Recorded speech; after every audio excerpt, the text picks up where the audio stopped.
On this episode of the Smoke & Barrel Show, we test and rank 4 different .308 caliber battle rifles. Our testers consist of 4 average Joes, with no prior military or police experience. Our 4 rifles we put to the test are the FN FAL, AR10, IWI Tavor 7, and FN SCAR 17S. Our testing included a fixed course of fire at a 250-yard range. The first magazine is only loaded to 6 rounds. We first shoot 2 rounds each at 3 separate IPSC targets at 25 yards away. We then transition to a VTAC barricade where a required magazine change is needed. From the VTAC, we must hit a steel 1/3 torso target at 100 yards away. Each of the shots must be from a different VTAC position. Finally, we transition to a prone position to place 2 hits on a full-size torso target located 250 yards away. Choose your fighter. Chris is typically your average firearms owner. Chris, how often would you say you go to the range? I go to the range maybe once every 2 months. I hunt a lot more than I shoot now. I used to shoot more. Now it's about once a month, and I also dry fire in the basement. You're our relatively new shooter. How often would you say you hit to the range, and how much rifle experience do you have? Yeah, so I'm about once every 2 months as well. I don't have a ton of rifle experience, mostly with We go to the range about every other week and try to do a 2-gun match about every month. So grab a cigar or a drink and sit back and enjoy the show. Make sure to stay through the roundtable discussion at the end and find out which rifle ranks the best overall. All right, guys, we're back here at home base, Route 7 Cigars in Sterling. It was a little bit too hot in the field to do an after-action review, but here in a controlled environment, we can have a nice cigar and do a nice after-action review. We've shot all 4 guns. We have some sample data from each one, and we're going to walk and talk through various characteristics of each gun and see which one ultimately comes out as the top ranking. Yeah, and I think that's one of the interesting things about this video is we didn't go to the range the day before or the week before and practice and prep and do it. This was kind of, we did shoot, a quick practice round just so everybody just kind of get their bearings using the barricade, laying in the prone position and all that kind of stuff. That didn't really help all that much. Then once you start the timer, right, and you talked about this too, like it's a whole different feeling. Now there's like an added pressure because you're trying to get to your time. So I think what makes this interesting is the evaluations that we're giving it. It's like initial impressions, right, when you first get out there and use it. Yeah. Real quick though, Kyle, when you were in the Army, how much .308 did you guys shoot? We didn't shoot any at all. As a matter of fact, not even in basic did you live fire a .308. So no. Was back then, was there any preference of like the one caliber was more superior than another? No. In all reality, everyone knew the M16 sucked, but that's all we had. So you didn't have to touch the M60 and anything no, like that? Just a 45 and an M16. We never fired anything else. So okay. Yeah. Okay, cool. Thanks, Kyle. Yeah. So before we get into the rifles, how was the experience basically coming outside the range, a little bit of dynamic moving? Yeah, so I've shot outside before, and but in those experiences, I still kind of just stood in a spot and shot at a target. I think what I like about shooting with you generally is you kind of push the boundaries a little bit, give some additional exercises to go through that help you really feel out if you're comfortable with the weapon or not. That changes everything. It's more entertaining. It's more fun. You don't feel like you're just dumping $1 down the range every time you pull the trigger. You're learning something. You're practicing something. I thought it was a great day. I mean, it was hot. Yeah, outside of the heat. It was great. It was a lot of fun, and I would love to do that again. I think it was a great experience. Yeah, I'm exactly the same, right? I mean, outside was a hot day. Outside of that, I mean, I would prefer to shoot outside all the time if we could do it. I think it's so much better. The barricade took a little getting used to. It was the first time for me having to shoot behind a barricade, right? Having to rest the end of the barrel on it, hold the barricade, figuring out the best way to keep that from wobbling. But once you kind of get into it, it started to become fun. And then the prone position was like a whole new experience for me. Just like the barricade, but it was a lot different. So laying down, but yeah, overall, I would definitely recommend if you can find an outdoor range somewhere and go do something like that. It's a lot of fun. I was trying to remind you to put the rest of the forearm onto the barricade when you, and for you guys out there, if you didn't know, barrels naturally have a harmonic whip to them. When you rest the barrel onto some kind of structure, it's going to mess with the trajectory of the bullet. So you're going to have an off shot if you're resting the barrel on some kind of barricade. So First to be reviewed is the FN FAL, which does not have any ambi controls. This is the Fabrique Nationale Fusil Automatic Léger, designed in the 1950s. It is the right arm of the free world. Over 90 militaries used it around the world. And it is 4.25 kilograms, which means it is very heavy. Yeah, I really struggled with this guy. The ambi controls, okay, I can adapt a little bit, but could not find the mag release. Probably lost a minute looking to reload. Thought the front end of it was really heavy, and that I struggled with that, and I couldn't hit anything. But part of that's probably my problem, not the guns. Yeah, the mag on that one, you had to like sort of like rock it in a little bit as opposed to popping it straight in. So that took a minute. So before we move on to the other guns, we've reviewed the footage for the FAL, and I want you guys to rank for the different characteristics, 1 through 4. 1 being the best, and 4th being the least favorite. A couple different characteristics here. We have ergonomics and general manual of arms. You have the weight, just the weight and the balance of it. The trigger, because some of the bullpups versus like maybe an AR trigger, as an example, the two opposite ends. The recoil impulse. I thought that some of them had better recoil impulses than others.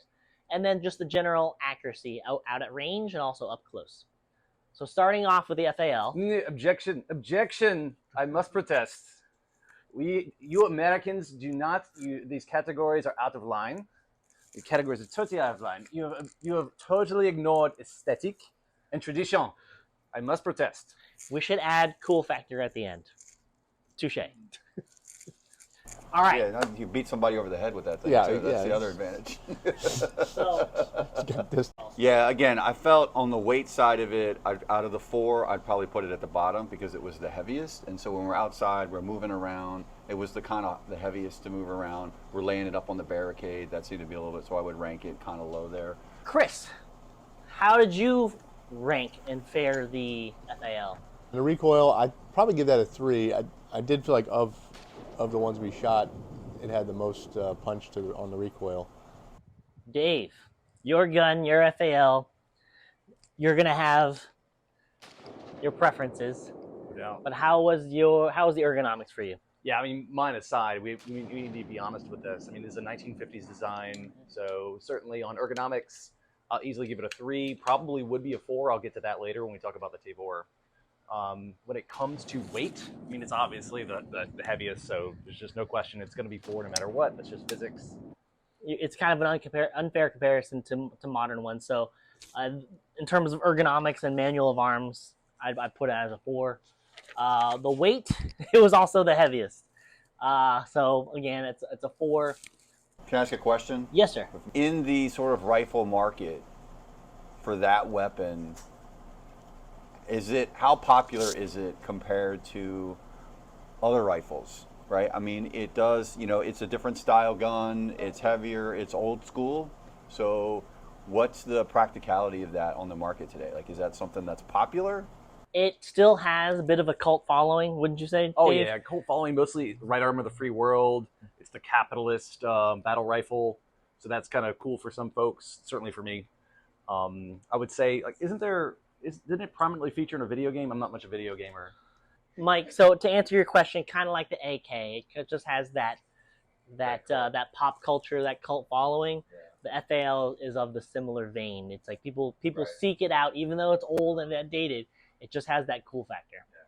Yeah. I feel like it would survive a very hefty bomb blast. Yeah. Like that's it's like a cockroach of guns, maybe. And, like it's ugly, wiry, but it's going to keep working.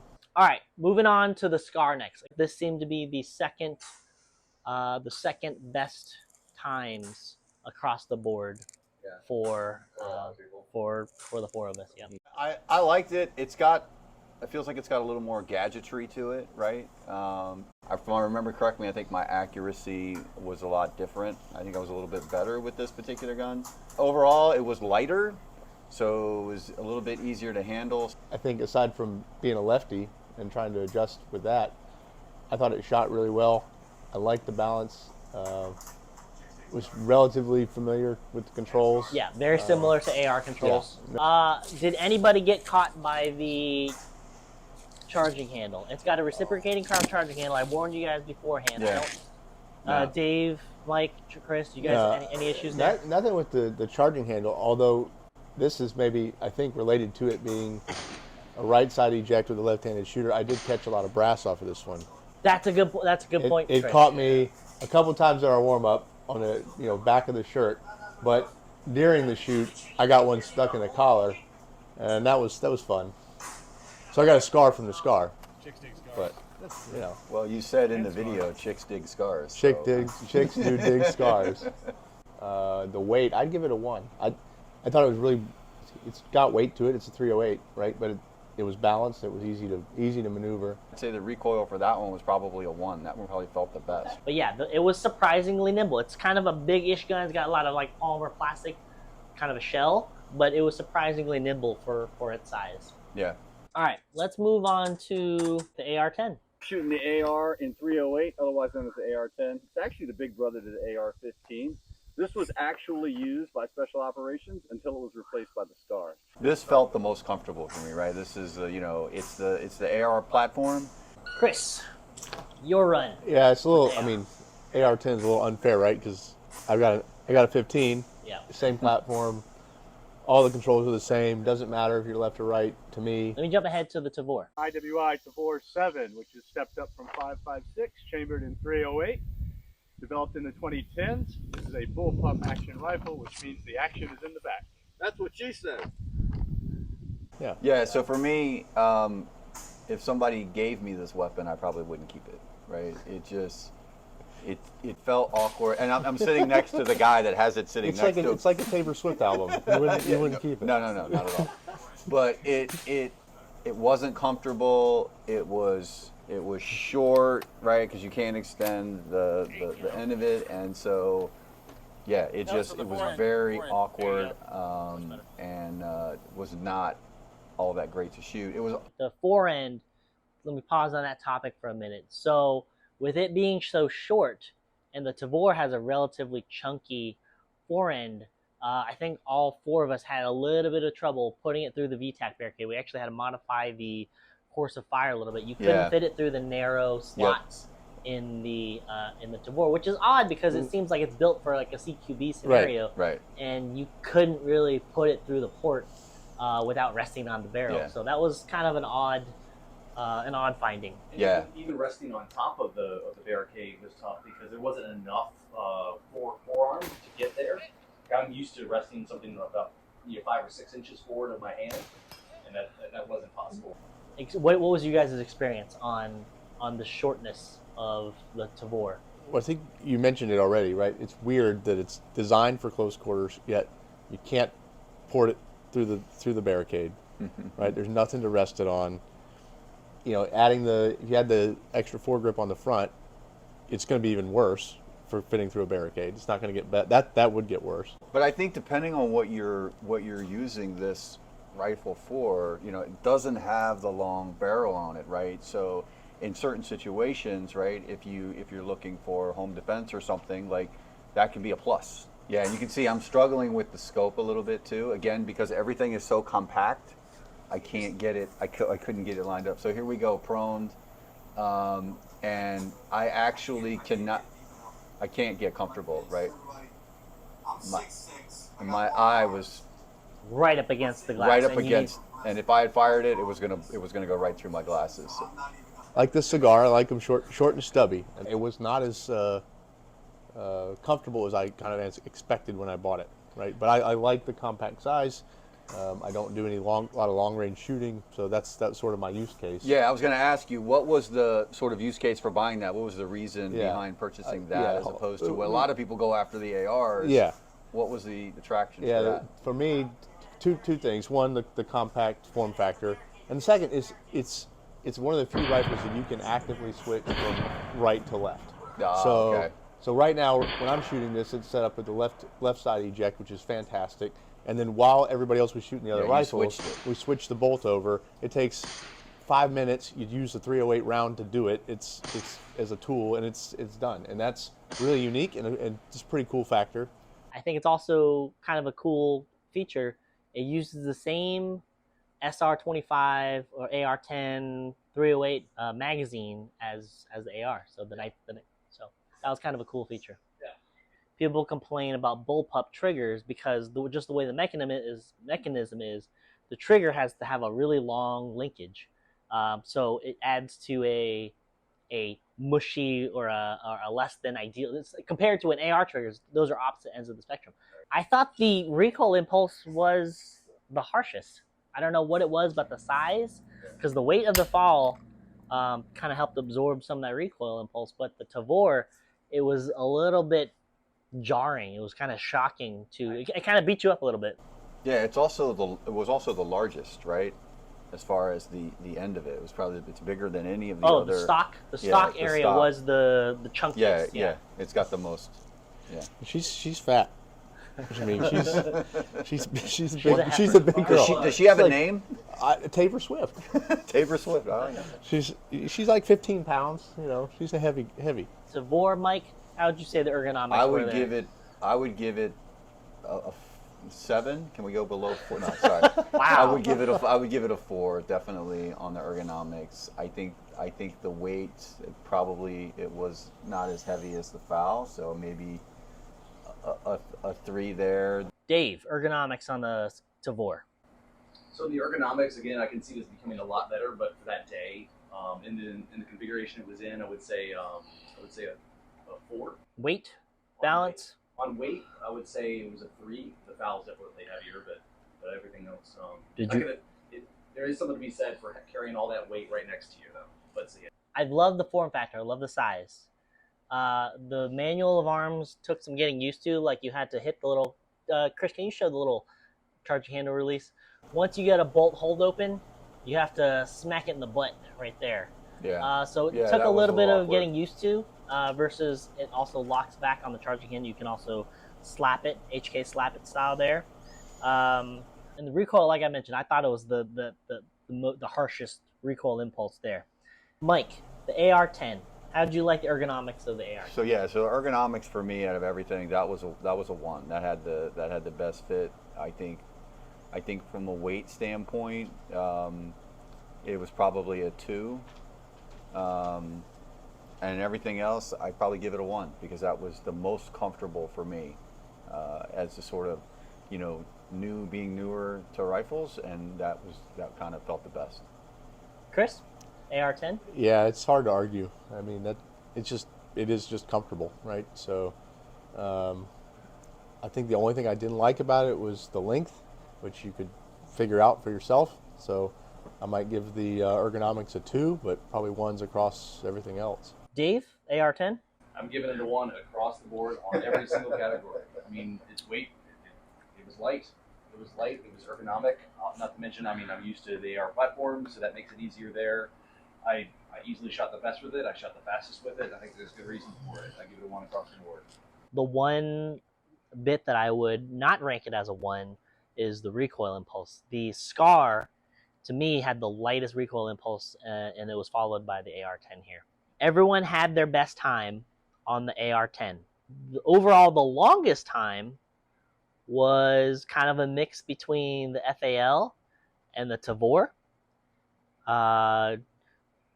Dave, your best time was also 53 seconds on the AR10. My best time was a 35 seconds. So that's kind of the benchmark there. The longest time was probably about over 3 minutes. I think in many cases, our extended times were due to that mag change between the first station where you're standing and the second station where you're resting on the VTAC.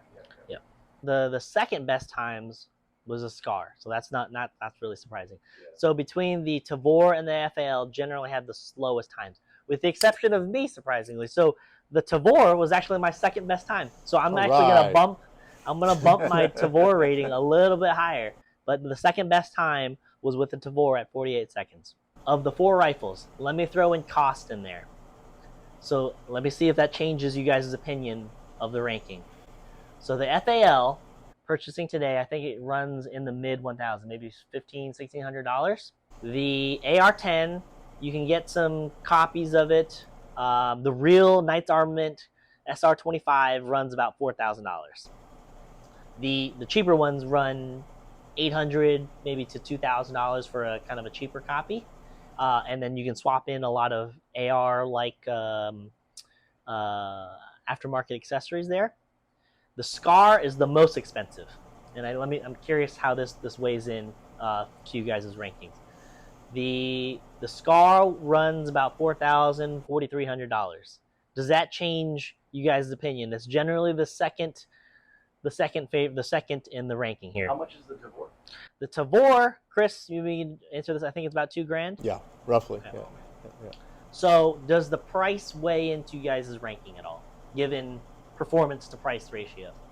With the Scar, like I said, I liked it a lot. I think it would be fun to own, be fun to have one. I think you get some of the complaints I had are just because it was so new. It's kind of like a Cadillac, right? It's a really nice ride. Yeah. But you got to pay for that if you want that experience. So, yeah, that's my kind of thought too, right? Like, I mean, if you're buying a weapon like this, right? We all know why we're buying it. We hope we never need to use it, but I think I'm not going to haggle over that little bit of a difference. If I'm comfortable with it, if it fits me well, to me, it's worth that extra money if that's what you want. Price came in a little bit later, so yeah, I wouldn't say it'd be a blocker. Yeah. At this point, having heard those numbers, I really want to buy Tavor. The thing that I hate the most about the Tavor, of everything we talked about, is the grip comes all the way over like a scabbard on a sword, and you don't have a way to pick up this gun without putting your hand near the trigger. And I think that is a problem. Now you can change it, but it's another thing when you buy a Tavor, you probably think about it. And I know you're a safety guy, keep your hands off the trigger unless you intend to fire. And that's a risk there, right? Is when you pick this gun up, your hand immediately goes to the trigger because you have no other option. Yeah, in fact, I noticed that actually when you were just trying to pick it up a second ago, right? You were trying to figure out where he was trying to figure out, like, where do I grab it? Where do I right? pick it up? Yeah, absolutely. So, well, I think the other thing that's interesting about the group that we selected here is we're all at sort of like different levels. Yes. Right. So that was the other thing that was interesting, right? So we've got people like me that are probably the newest to this environment as far as, you know, a rifle and outdoors and all that stuff. And then we got various experiences between these two, you know, between Chris and Dave, and then Ho, you've probably got the most experience. So I think that's the other dynamic that will help you guys understand, you know, when we're giving this feedback and we're telling you about this experience, we're all coming at it from different levels. Thank you guys for watching this far into the video. I mean, if you guys don't mind hanging out with us for another 30 seconds or so for some closing thoughts. So it was surprising to us that the AR10 was the unanimous favorite and performed the best out of 4 different hands. One of the main reasons we did this video was that intermediate cartridges like the 5.56 and the 7.62 39 rounds aren't quite the do-everything round. The Army's even out shopping for a new cartridge. The 308 cartridge, however, is truly a versatile round. You can use it for hunting applications, some long-range precision, and those intermediate cartridges drop off and lose a ton of power after 300 yards. Then finally, just a reminder, get out there and practice. Grab a few buddies to join you. We're all about that. We had a lot of fun filming this episode. We truly appreciate all your comments and feedback. We read every single comment. The likes and subscribes are always helpful. Thank you guys for joining us, and we'll see you next time.